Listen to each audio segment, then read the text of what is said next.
My, how the mighty have fallen. Now, this question, this video is of course clickbait because obviously Google didn't go broke. That can't be true. However, what can be true, but it doesn't also not mean it can't be true that censorship is costing YouTube money. So let's take you guys back to the beginning of the pandemic. There was a video that started going around, I think around May. There were two doctors from, I think, Bakersfield, California. They were doing a panel, some kind of interview or something like that, where they were talking about their experiences with the virus, or not necessarily the virus, but they felt like some of the information that was coming out was not accurate, and this became problematic for YouTube as they wanted to control the narrative. So let's take a look at this. Right, it was Dr. Dan Erickson and Arten Massini. My apologies. They were interviewed by Kiro TV, in which the medical professionals expressed skepticism about the threat of the virus to the public, following their own experiences and analysis of various data about the disease. After earning more than 5 million views in just a few days and getting the broader attention of the national media, Google-owned YouTube removed the interview for allegedly violating the terms of service. Now, the problem with this, of course, not that they were 100% accurate or anything. The problem is that during this pandemic, we learned that our government is completely inept in this matter as well. So, and we also have now learned that our president has not told us all the information that he knew. So while we want to say that that disinformation was spread, we also don't necessarily trust the information that's been given out by the government, and the message that was pushed by the media may also have been inaccurate as well. So to control the narrative is putting everyone in a dangerous position, because social media allows people to kind of have their own conversations independently, to have free thought, free speech. But when you start to censor, well, then it's not free speech anymore. Now you're dictating what the narrative is going to be. And over the last few months, that's become incredibly problematic. Now, as for YouTube, they told the media in response to the removal, from the very beginning of the pandemic, we've had clear policies against misinformation, and we're committed to continue providing timely and helpful information at a critical time. They were joined, of course, by Facebook. The social media giant removed pages by groups trying to organize in order to get their states to open their economies. Unless the government prohibits the event during the time, we allow it to be organized on Facebook.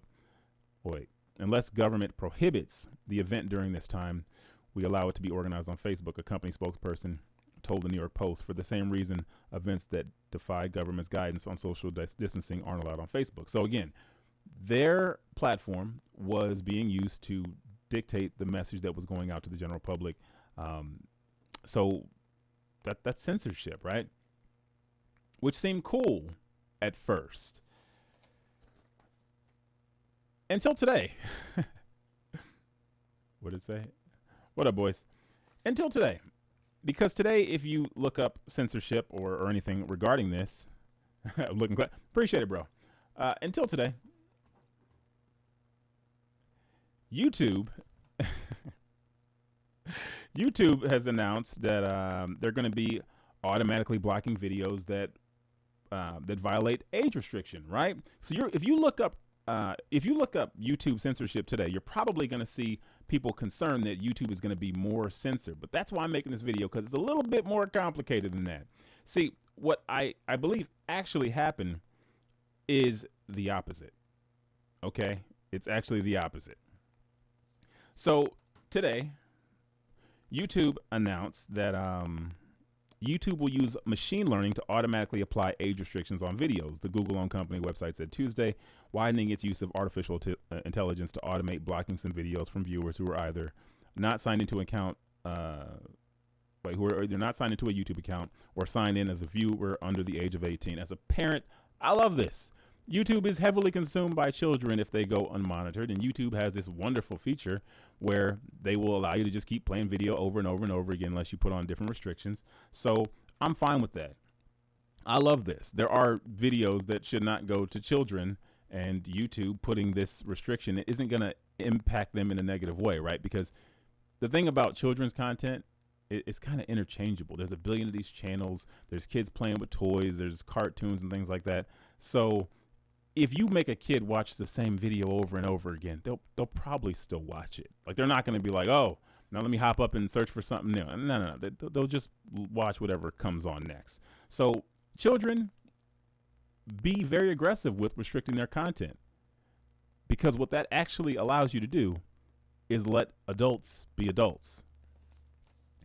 YouTube said that these automated age restrictions and some tweaks to what it categorizes inappropriate for people under 18 will all roll out over the coming months.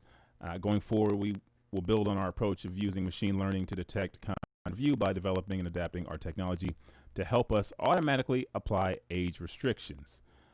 So, of course, if you're not familiar with YouTube, they were slapped with a couple of lawsuits a few years back. We had the adpocalypse, which was a result. Content for kids is one of the site's most watched categories, but YouTube has come under fire for a range of scandals involving children, slapped with a $170 million U.S. penalty because of the data YouTube collects on kids without parents' consent. YouTube also faced scandals involving videos of abuse, exploitation, and nightmarish content on the YouTube Kids app. Then they talk about how the machine learning had issues discerning what type of content was available, and apparently some footage of an event that happened in New Zealand at a mosque last year, for example, was initially able to be spread to YouTube, partly because machine learning had trouble detecting it automatically. Okay, sounds in line with what I said. Oh yeah, the people are censoring it, right? Because they're worried about kids and blah. Yeah. No, that's not it. That's not it. Let's get into the third piece of this. Let's get into the third piece. This is the fun piece. This is an article. I don't know if this is an opinion piece. Sorry, all these ads. It says YouTube finds machines really suck at moderating content. Now that's interesting, because didn't I just tell you that they're ramping up moderating of content for age restriction? What just happened? Yeah, it's more complicated than that. Algorithm-based AI-driven content moderation techniques have proven to have a higher threshold for censorship. Seems good, right? You know, higher threshold for censorship means you block more stuff. It prevents kids from receiving content, or prevents certain content from being put on the platform, protecting kids, of course, if they're not signed into an account over 18. But I think there's a bad side to that. YouTube Chief Product Officer Neil Mohan remarked that although YouTube's machines could detect potentially harmful videos, it wasn't capable of making a capable judgment as compared to human moderators. Well, obviously there's nuance. The human evaluators make decisions that tend to be more nuanced, especially in areas like hate speech, medical misinformation, or harassment. Okay, all right, right, okay. Again, going back to controlling the narrative, right? They wanted to control the narrative during the pandemic, so they wanted to make sure certain sources had a higher reach, so they suppressed other content, right? Well, let's get into this piece. With the onset of the pandemic forcing employees to stay home, YouTube deployed its machine learning algorithms to track harmful content. This led to over 11 million videos being taken down between April to June this year. FT reported that almost 160,000 videos were reinstated after appeal. Now, remember when I told you that they said that machine learning, they weren't doing a great job because they were over-aggressive? Well, if they were over-aggressive, why did only 0.14% of the videos get reinstated? Because that really wouldn't seem significant to me. If we talked about polling data, we wouldn't be talking about 0.14%. That's not significant at all. So to me, it seems way more likely that this is all financial. This is 100% about finance. This has nothing to do with machines being so aggressive that that they're restricting the wrong content. No, I think they're restricting the right content. It just happens to be the content that's restricted is costing YouTube money.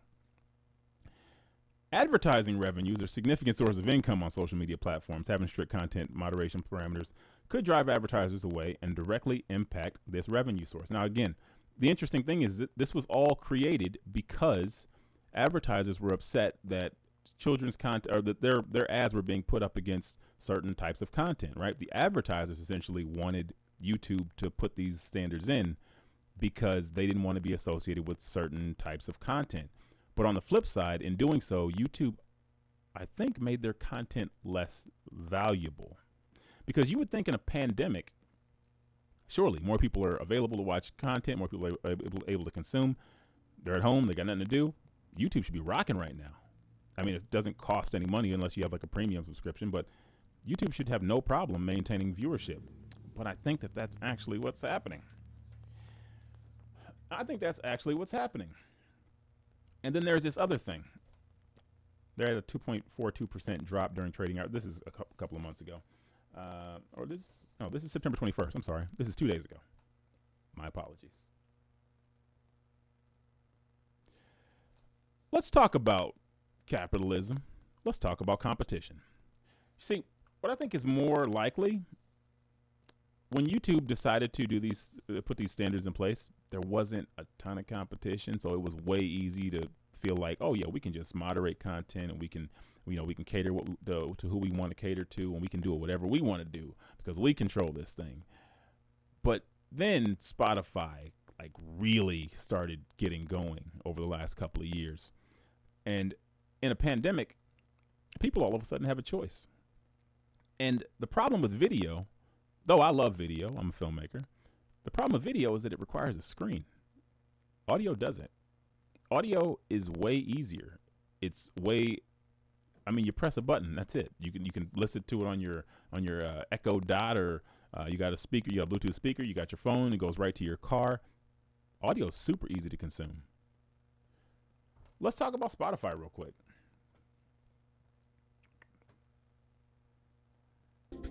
Spotify stock has been on a stealth rally in 2020, reaping the benefits of the stay-at-home culture. Key to this rise include exclusive podcast deals with Kim Kardashian West, Joe Rogan, and Michelle Obama. So far this year, Spotify stock is up a whopping 66%. During the same time period, the broader market is up just 4%. Meanwhile, Spotify competitors also looking at podcasts for growth like SiriusXM sank 16%. Even though advertising revenue took a big hit because of the pandemic, Spotify reported that monthly active users rose 29% to 299 million during its second quarter. Investors seem to believe in CEO Daniel Ek's podcast strategy, with each new celebrity deal solidifying Spotify's position as perhaps the Netflix of audio. No one knows how long this pandemic will last, but for now, Spotify has figured out a recipe for success. The main question going forward is, does Spotify's stock have more room to run from here?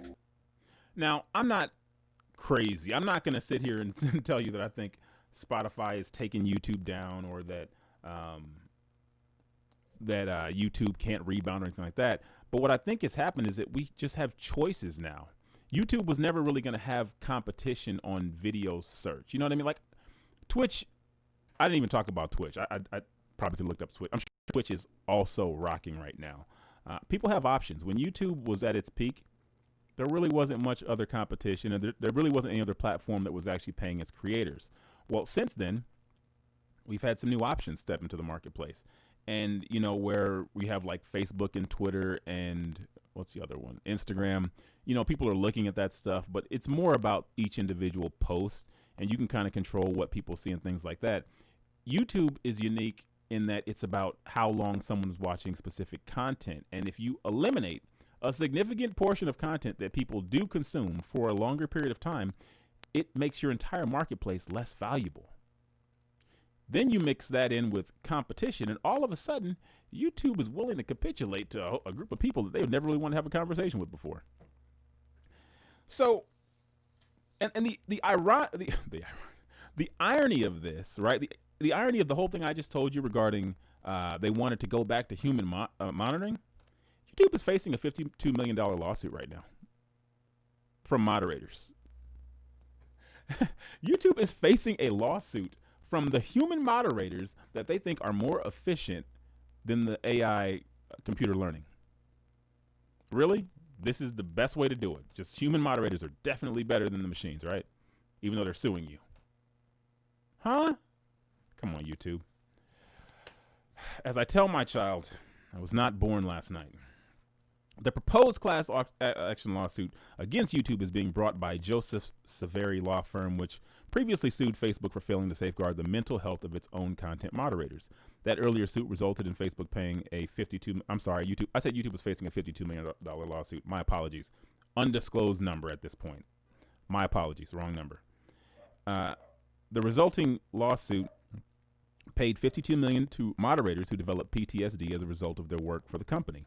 The lawsuit, which first reported by CNET, says YouTube consistently failed to follow its own safety guidelines and provided inadequate support to moderators as a result of their time working for the company. The lawsuit's plaintiff, who remains anonymous, says she suffered psychological trauma and developed symptoms of PTSD and depression. The lawsuit says videos that the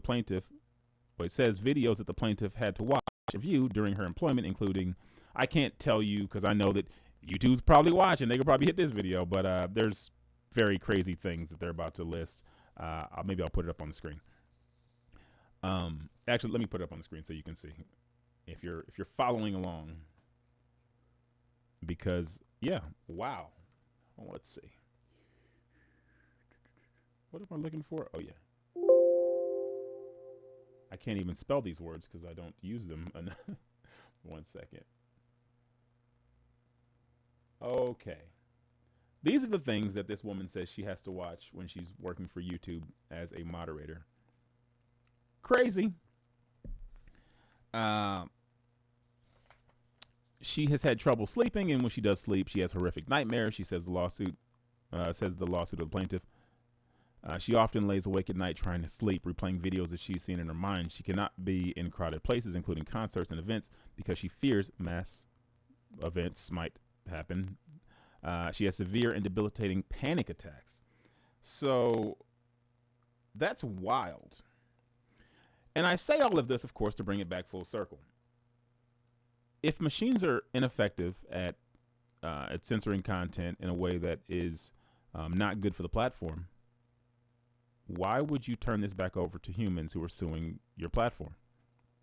What's far more likely is that due to the market, every once in a while, man, the market every once in a while definitely comes through for the people. This is an example of the market correcting a problem. People didn't like censorship, so they sought other options. Maybe not intentionally. Maybe they didn't, sit down and mobilize on this thing, but they simply said, hey, there's other options out there. Let me explore those. And they got on them. And as a result, YouTube probably facing a little bit of hardship. And, they might, be down a couple of percentage points, which might not seem significant, but is it not the largest company in the world? It is top 3 largest companies in the world or something like that, definitely in the country. So yeah, this is billions of dollars every single day that they lose when people aren't watching their videos. So all of a sudden, they're willing to talk about rolling back standards. And you're about to see the same thing happen on other social media platforms with the emergence of TikTok, whether or not that, becomes a U.S. company and whatnot. People simply have more content options. And as a result, the censorship that was put into place during this time, which definitely exposed people to misinformation from the mainstream media, all of a sudden, because it's costing them money, they're willing to change their tune. And you're about to see it again on other platforms. Other platforms are about to do the exact same thing. Plus, the election is going to come and go, and all of a sudden, they don't have to be on code with the same message anymore. All of a sudden, they can start focusing on their bottom line once again. And their bottom line doesn't care about censorship if it's not profitable. They don't care about controlling the narrative if they can't. If they can't control the narrative, then they at least want to make their money. This, I believe, dare I say it, is an example of YouTube going woke and going broke. Again, it's all relative. They're not broke. They're not shutting down or anything.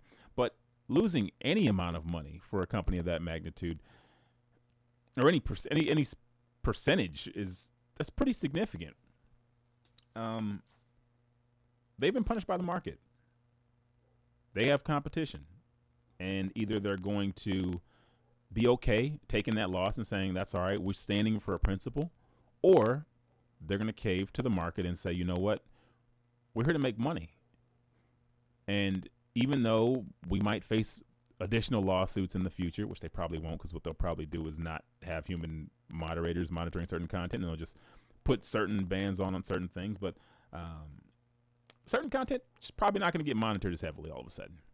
And I think this restriction that they're putting on children probably solves a lot of their real problem. I think a lot of their real problem is about children's content, because children make up a significant portion of the watch time on YouTube. But they also don't have income to buy products. So advertising to them seems like a great idea, but you know, kids' toys are $25, $30, $40, $100. You know, I got the camera's $1,700. Like, I mean, who are you trying to appease? The guy who's spending a couple grand, or the child who's going to beg his parents for $200 in toys on Christmas? Come on, be smart here.